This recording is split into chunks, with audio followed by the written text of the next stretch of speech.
Ahoy, galley warriors and culinary champions! Welcome back to the Cruise Ship Safety and Security channel, where today we're heading into the one place on board where knives are sharp, floors are slippery, and tempers sometimes boil faster than the soup. COSWP Part 3, Chapter 17, Working in Galley and Catering Areas. Whether you're a seasoned steward, a rookie cook, or just passing through to make a cheeky sandwich, the galley is a high-risk area, and COSWP lays down the ground rules for keeping it safe, clean, and accident-free. Let's get this safety recipe cooking. The galley is one of the busiest areas on board, and one of the most dangerous due to hot surfaces and boiling liquids, sharp knives and slicers, slippery floors, electrical and gas appliances, confined spaces, and high foot traffic, heavy loads like pots, trays, and provisions. And let's not forget, fire risk is sky high in kitchens, so COSWP treats galley and catering safety just as seriously as mooring, firefighting, or working aloft. Cleanliness isn't just about food safety, it's about physical safety too. COSWP says worktops and equipment must be cleaned regularly, floors must be dry, grease-free, and clutter-free, spills must be cleaned up immediately. Not after service, all waste must be properly stored and disposed of, and cleaning materials must be stored separately from food. And yes, if you drop a tomato on the floor and slip on it 5 minutes later, that's on you. From the humble potato peeler to the industrial meat slicer, galley equipment can be deadly if misused. COSWP states, use the right tool for the job. Keep knives sharp, blunt ones are more dangerous. Wear cut-resistant gloves when required. Never bypass safety guards on slicers, mixers, or grinders. And disconnect power before cleaning machines. If the equipment has a guard, it's there for a reason, not to be removed because it gets in the way. Galleys are one of the most common sources of shipboard fires.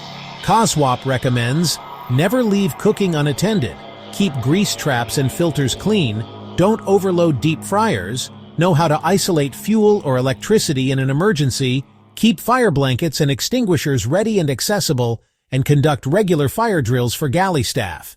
And if flames appear, don't reach for the flour. Use the blanket, not the bakery.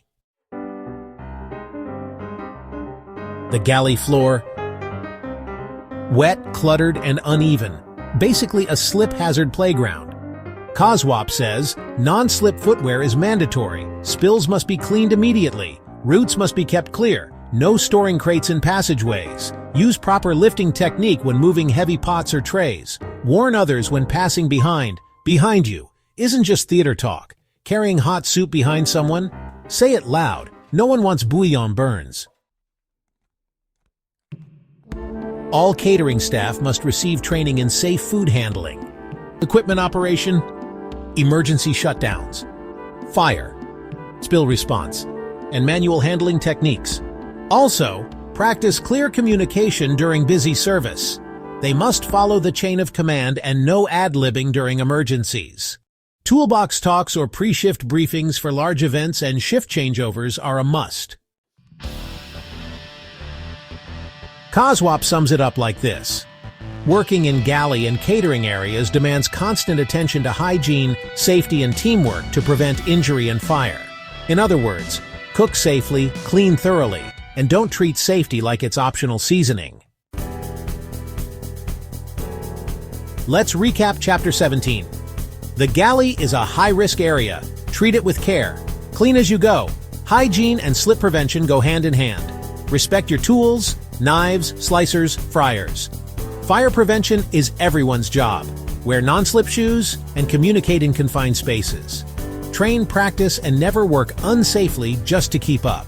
Like, subscribe, and share this with the galley crew who turn every meal into a masterpiece, and every safety tip into second nature.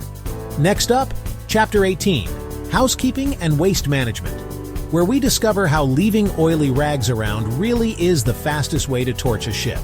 Until then, stay clean, stay sharp, and never let safety be the thing that gets left behind after dinner service.